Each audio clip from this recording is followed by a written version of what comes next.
What's up, tribe? How you guys doing? Go ahead and hit that subscribe button. I hope you like this video. This is Encore Season 1, Episode 5. So listen, I was wrong the last episode. I think I said the name of the group wrong. The name of the group is Blueprint, okay?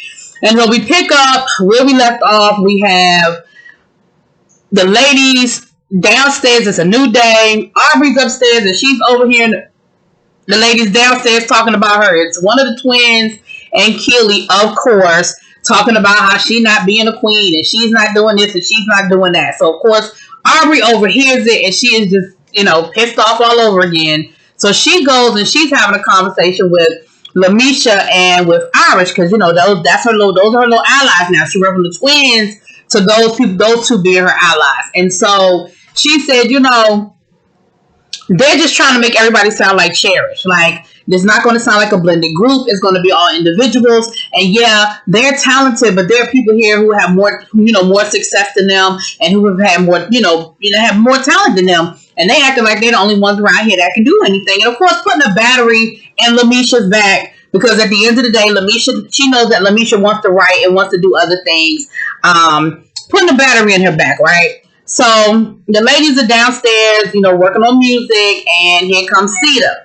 So they go to talk to Sita, and Sita's asking them what's going on.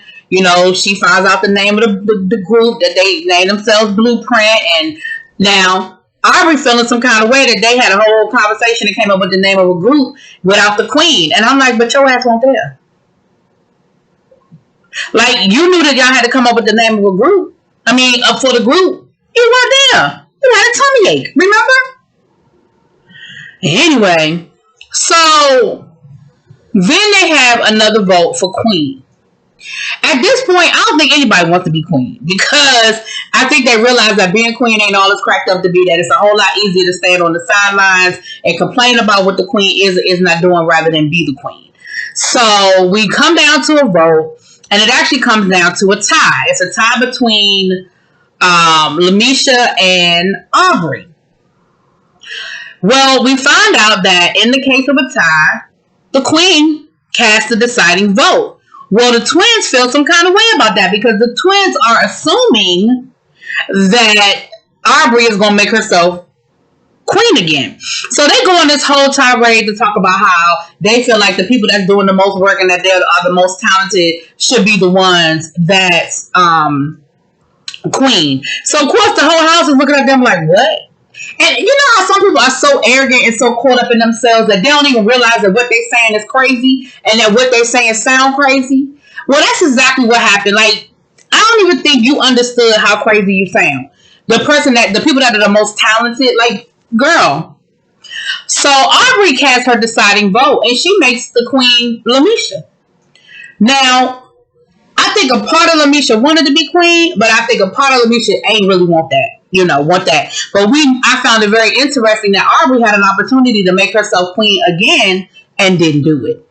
So Lamisha's queen and she gives her little speech. I'm going to be fair. I'm going to listen to everybody. Yeah. They all say the same damn thing until they get in that position and they got to actually be queen, So later on that night, one of the twins, child, because Felicia Fowler, who knows, goes to talk to Aubrey and confronts Aubrey about what she said to the producer. And Aubrey is like, that ain't even how it went down. He came to me and asked me what was going on, and I talked to him, and he was the one talking about how he got more hits than you, and he got more, hit records and more this and more that. Like, that was him. Now, I'm going to say this, and I know a lot of times the proof is in the editing. I get it. But once you heard Aubrey's side of the story, you kind of was like, huh. Because it did seem weird. And he did go off on this whole tirade about how he got how many hit records on the radio and how they don't have this many hit records. And Aubrey was like, and I feel some kind of way because why are you listening to him without coming to talk to me? Like, I thought we had a good enough relationship that you could have a conversation with me. Like, why are you going to him without talking to me about it? So now, Fallon and, Felicia are back in their feelings because they were like, okay, well, who's telling me the truth? Like, is it him? Is it her? At this point, the three of y'all just need to get in the same room and have a conversation because that's how you eliminate the middleman. That's how you eliminate the he said, she said, who said, what said. And that's what they end up doing later on in the episode, child. So we down in the studio. Elijah shows up. They bring Aubrey down, and it immediately turns into an argument.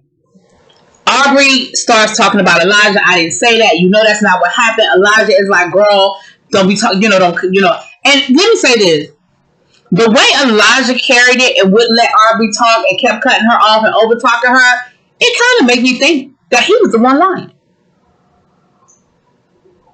I'm gonna be honest. Now I know it's easy for us to not give Aubrey the benefit of the doubt, but in this one, I'm kind of giving Elijah the side eye, y'all. I gotta keep it real with you. I feel like Elijah is the one that I'm kind of looking at like, I don't know about this. So Aubrey gets up and walks off. Aubrey is like, listen, I'm not going to be sitting here. I'm not going to be talked too crazy. I'm not going to be disrespected. You're not going to talk to me. You're not going to yell at me. And she gets up and she leaves. So then the lady starts talking about, that's no way to act. Why you just don't walk away, Aubrey? Aubrey was like, everybody around here walk away whenever they feel like walking away. So when I walk away, it's a problem. Baby, Aubrey gets up and she leaves about that studio. And the ladies decide that they're going to finish recording. They, of course, Lamisha and Irish are defending Aubrey. The twins are talking about Aubrey, ain't this and Aubrey ain't that. And, like I said, Aubrey has removed herself from the conversation. And they stay in the studio and work. They don't chase after her or nothing. The one thing I will say, don't nobody in this house chase after nobody. Like when you walk off or you call yourself making a grand exit, guess what? You will be making an exit alone because don't nobody come looking for you.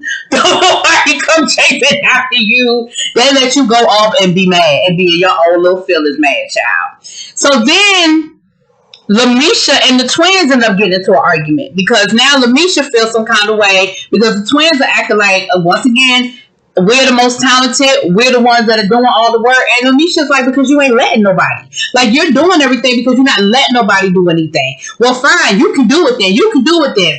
And in the midst of all the daggone yelling and screaming, like I said, ain't nobody looked for no Aubrey. Ain't nobody want to know where Aubrey is.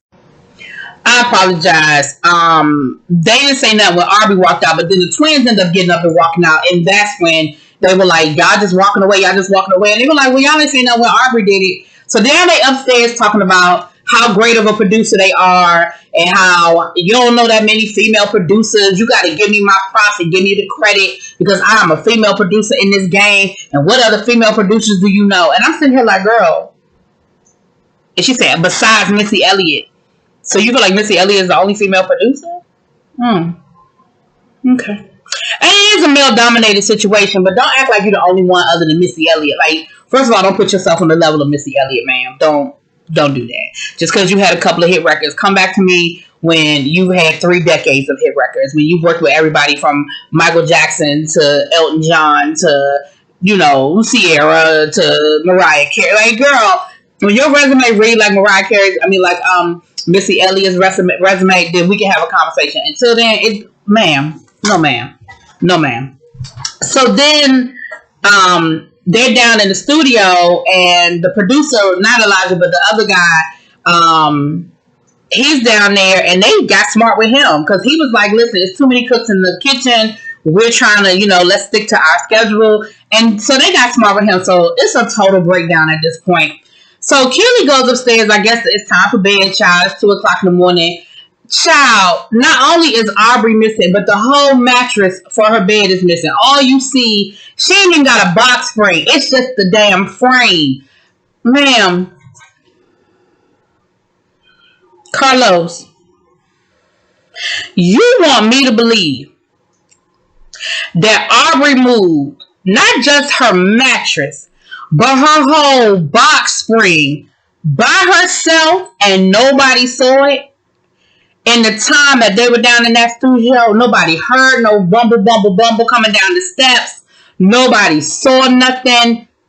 Just, I might have gave you the mattress. I might have even gave you if the mattress had been stripped and all her sheets and comforters was gone. But the mattress and the bed spring gone. And don't nobody know nothing.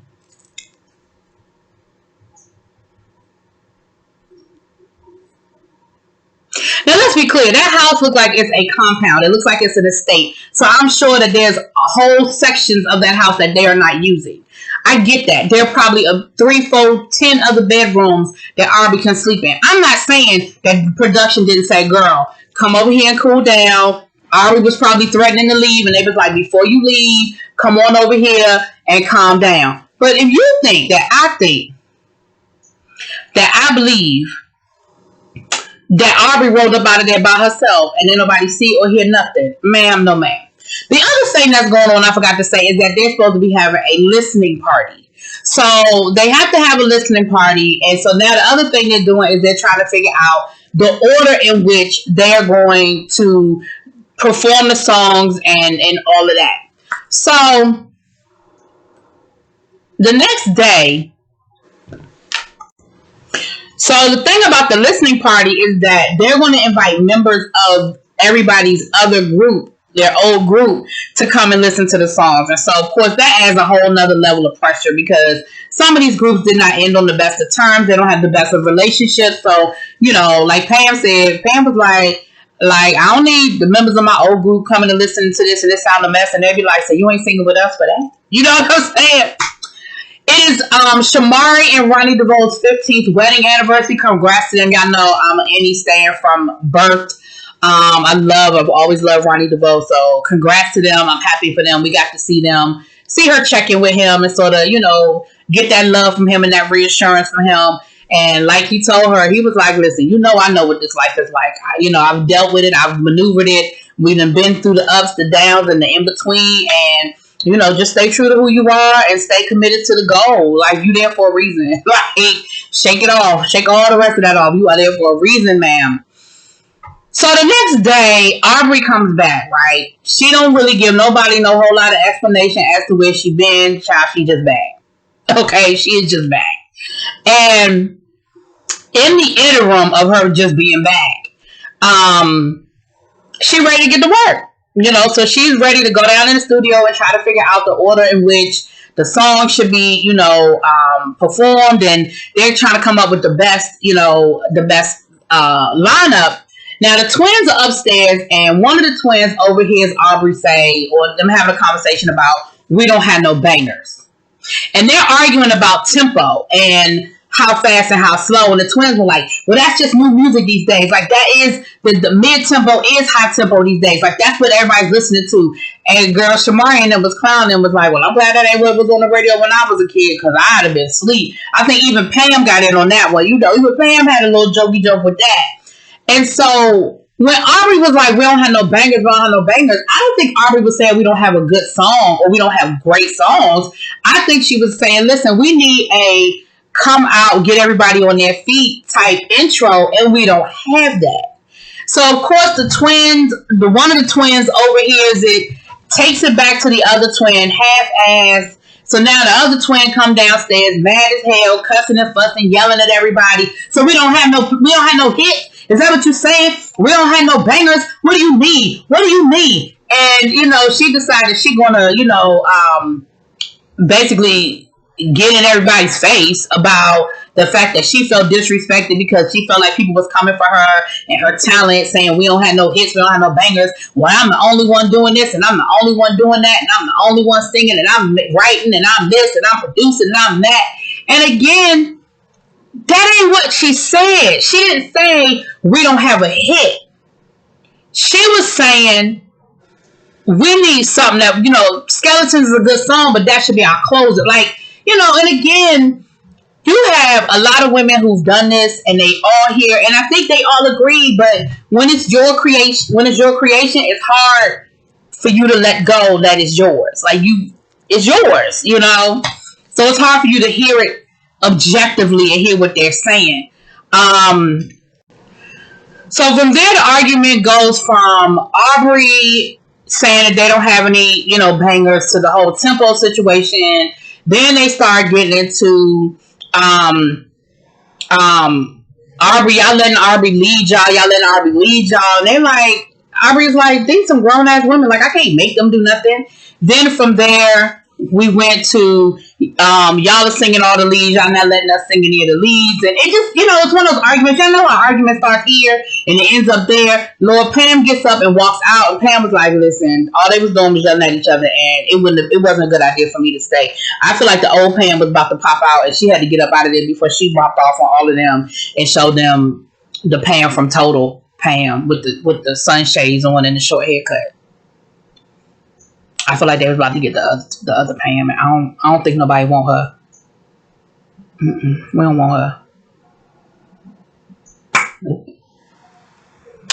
So at the end of the day, nothing was resolved, and now everybody's mad at the twins, child. Everybody mad at the twins, and nothing was resolved. So we still got the listening party, and I don't even think we know what we singing. Okay. Anyway, y'all let me know what y'all think. Drop it in the comments. Peace.